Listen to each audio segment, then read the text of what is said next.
A decade ago, I wrote a collection of poems called I Can Make Life, which retraced my difficult journey through infertility and pregnancy loss. I learned a lot about writing and healing in the process of writing that book, and today I want to share some of the lessons that I learned with you. I'm Nicole Breit, award-winning poet and essayist and creator of the Spark Your Story Lab, and I help writers of creative nonfiction and memoir craft their best work and share it with the world. Today, I want to talk about a topic that is so important for writers whose subject matter is their own life. Often we have difficult experiences that we want to write about, and we set out without really knowing the way. We don't really know how to do it. It's easy to get overwhelmed, especially if you're a new writer who hasn't had enough experience writing creative nonfiction to be able to trust the process. The first lesson is it can take longer than you might think to be able to write through your grief. So it's important to be patient with yourself. In the days following the deep sense of loss I felt that I wrote about in I Can Make Life, my grief felt like this heavy thing that just wouldn't move. I wanted to write about it. I tried to write about it, but it just felt so overwhelming. The pull to write felt urgent and overwhelming, like a force that I couldn't stop. Writing had always been a tool for healing, for processing emotions for me. So it made sense that I wanted to use writing to help move through the pain. I just kept filling page after page after page and wasn't sure that I was actually making any progress. A counselor suggested a letter writing exercise to help me move through the process. But it took months and months of shapeless free writing before I could get to a place where I was actually ready to shape my experience into a story or some kind of form. All of that shapeless free writing wasn't for nothing. It was useful time spent working through the emotions, feeling the feelings, expressing my thoughts in a way that I couldn't articulate by speaking with someone else, but in conversation. All of this is to say you might need to spend a lot of time in that free writing processing stage before your writing is ready to find its form. So be gentle with yourself, be patient with the process.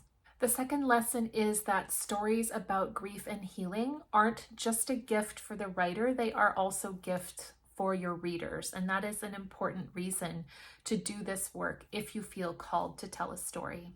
In those first days of grieving, all I wanted to do was read stories by other women who had experienced the same kind of loss that I had so that I wouldn't feel so alone. For such a common experience, I was not able to find much in the way of personal storytelling or poetry about this kind of loss that would make me feel less isolated in my grief.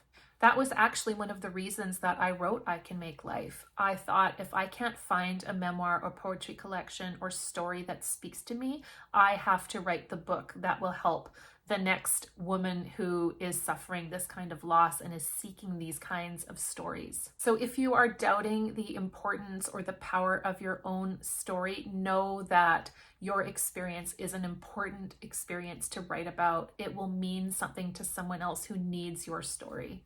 This is what I love about writing. It is one thing to be able to use it as a tool for processing our own experiences, but it is a really beautiful thing to turn your experience into a work of art and for it to be a gift for someone else. The third lesson is to write for yourself first and be mindful of your own readiness to share your story with someone else. In those early days of grief, it was messy. It was all for me. All of the writing I did was just for my own healing process.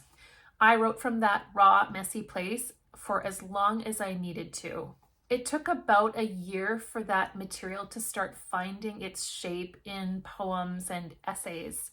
But I was really careful not to share them with anyone right away. My instinct was to protect the work because it was still so close to my heart. I knew that I just needed to be really sure before I was ready to invite someone else's thoughts or impressions, whether that was going to be positive feedback or questions about my experience.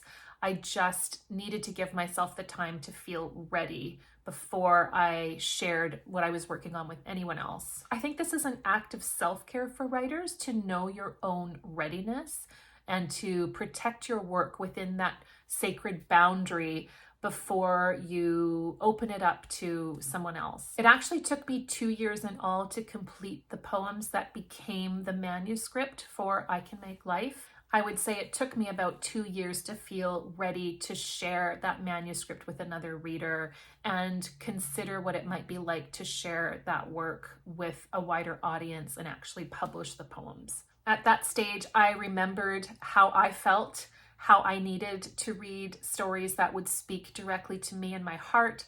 And so I was far enough in the healing stage at that point for having written the work to feel ready to share it.